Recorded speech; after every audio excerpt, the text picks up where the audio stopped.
Professor Hiroshi for giving me this opportunity. And I also thank the association, the Law and Society Association, for making this organization one of the strongest and largest in the world.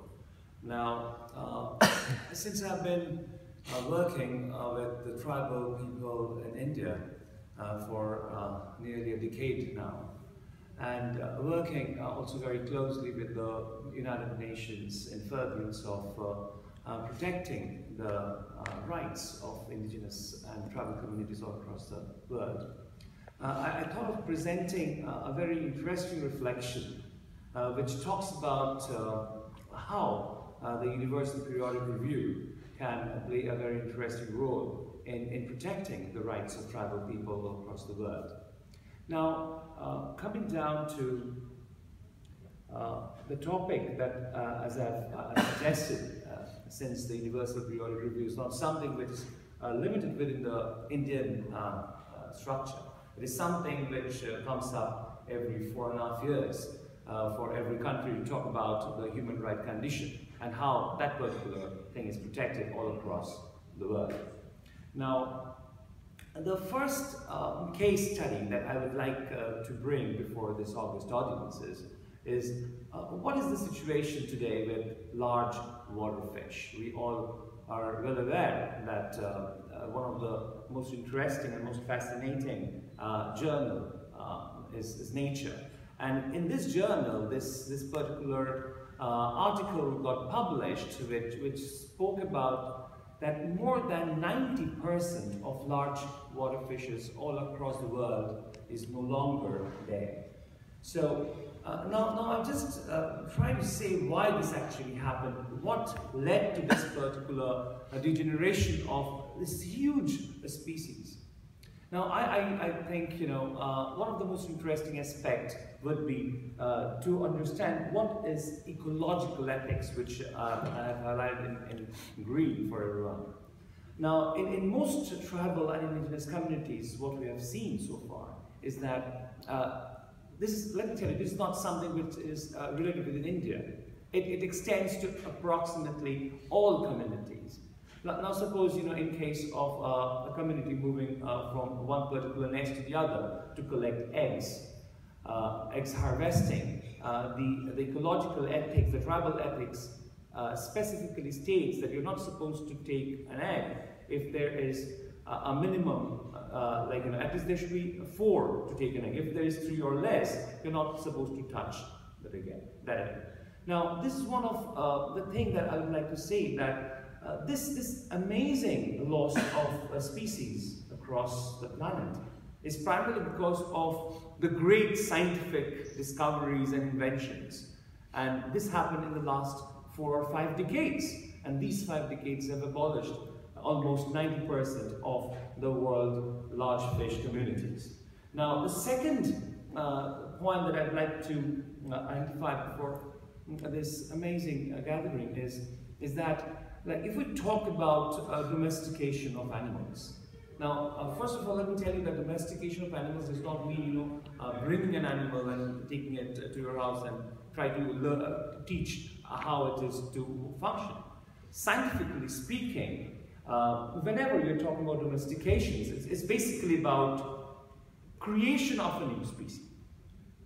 Just imagine, and it takes hundreds and thousands of years to make this particular domestication process. Like, say for example, the dog, it was never a natural species, it was actually created by human beings. And they were not created with the last 100 years of so-called amazing scientific experimentation. Now, the third point that I would like to put forward is about agriculture. Now, we know there is a huge challenge all across the world to feed this amazing, like, you know, continuation of a birth process of human being. But what we have done in this process is that we have stopped creating what our ancestors have done. Creating what? Creating species. Creating those things which will actually affect the new genetic developments has really led to a very interesting scenario where we are moving out from the concept of market economy and we are moving into the concept of an economy which is completely something which is a social, anything can be purchased, like today. Now, this type of economy is very, very bad for all the structures, and especially the indigenous communities. Now, why this is very interesting for all of us to identify is because that today the number of tribal population is not increasing, but the knowledge that is behind these particular communities is evaporating with every minute that we are spending without acknowledging their rights, without acknowledging anything. Another interesting example is this concept of a keystone species. Now, today, because of economic reasons, we are supposed to exploit each and everything which is available naturally. But there can be many things which is there in this world which actually cannot be used as such for economic benefits. And what we're doing is just simply eliminating them away from our natural habitat. Now, these keystone species, now this is basically an architectural word which talks about in every construction there is a set of things which is very important. Without it, the entire structure will fall down. And this particular, like an example that I gave, the last line that you can see is about the tree that is found in the Java and then the Andaman Nicobar Islands in India, is one of such keystone species which is no longer in existence anywhere else in the world. Another example is a banyan tree, which is there in Bangladesh today. And if you look about the historical classification of how the things have come, like initially the Hindus were there, and then it was the Muslim community which is dominating, and now the things have been changing. But the community, the smaller tribal village communities, are still trying to protect these keystone species by providing specific names, specific ways, like now this banyan tree in Bangladesh is protected under the domain of Mainuddin Chishti, who was a very renowned Sufi saint. Now, why the indigenous movement is different from that of any other modern movement? I personally believe that it is because of the concept of the word property. Now, the colonial rule that actually changed the entire dynamics of the world, they acknowledged property as something which is different from that of nature. So they tried to invoke the concept of property within the domain of an individual, which is known as private properties. Now, property in common was also there, but it was not supported with economic benefits. Now, what happens with the passage of time, that we lost our sense of community relationship, which, however, today, with the effort of many organizations, including that of Law and Society, we are all together, or we're thinking of newer way of settling disputes. We are now moving into more mediation processes than litigational aspects all across the world. Now, coming back to this concept of ownership, I would like to give one example which was there, which I saw with my own eyes. And during my PhD research process, I found in a very remote tribal area that there is some dispute happening between tribals and non-tribals, not in a very, very rough way, but still there is a scuffle. So I just went to hear more about the problem. And the problem that I found out was the tribal members of the community, the man actually took away some fruits from a garden which belongs to a private person.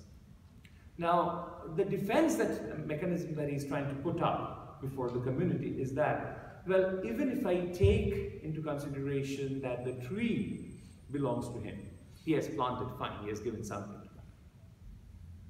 He has protected the tree from being terminated by scavengers, animals, whatever it is. It belongs to you, fine. You have given everything, like you have protected the tree now and the tree is big. But what have you done, actually, by which that particular fruit has come out? That is something which is a creation of nature. And because of this creation of nature, the fruits have come out. So you cannot be the owner of that. Now, if his point is to be taken into consideration, then we have to understand that there is a concept which is known as natural law theory. And the natural law theory also propagates certain things which is completely in the purview of natural discourse. Now, coming down to the entire success of human civilization, I think it's because of the tribal and indigenous knowledge in communities. Today we have developed many ways by protecting intellectual properties in the last 5 or 6 decades. But what about protecting and incentivizing traditional knowledge and geographic indications? I'm very skeptic by telling in this August gathering that there is very little effort that's being done to incentivize from an economic perspective the concept of traditional knowledge. And perhaps that is one of the reasons why we're losing it at a very, very fast pace. Now, the United Nations, the ILO, the UNDP has all supported that there is a need of protecting these communities. Now, I'll just take 1 minute time to talk about the Indian discourse. Even when India got her independence in 1947, the colonial imperialism continued thereafter. And this actually has led to the concept of judicial activism, and a lot of cases has come up which started protecting. Now, this is not only a case which relates within the Indian perspective. If I talk about the very famous case of Debal versus the state of Queensland in Australia, the same thing happened. The same thing happened in our country also, where there are many cases which talks about protecting and giving back the land rights, which my brother, who was the previous presenter, just spoke about. Now, ILO 107 and ILO 109, these two are very interesting propositions. What the world decided in ILO 107, that we need to bring the communities, the tribal communities, to the mainstream, was a disaster. And this led to a complete U-turn in ILO 169. So ILO 169 was something which actually acknowledged the importance of community building and community rights. And it also acknowledged the mistake that it has done in ILO 107. And in the span of 20-25 years from 107 to 169, more than 75% of indigenous knowledge has already gone out, because people have been taken away. A farmer is now giving a job of an engineer or to assist an engineer. So how can they really cope up and still carry on with their indigenous culture and knowledge? Now, Universal Periodic Review, which I spoke about at the inception, has unfortunately always tried to give an information which is not clear. It has always, smoked up the information so that it becomes blurred and the correct scenario does not come before the United Nations. Now, what are the things that we should look ahead to? I have identified 2 cardinal things which should be the guiding principles in the days to come. Number 1, the ecological ethics.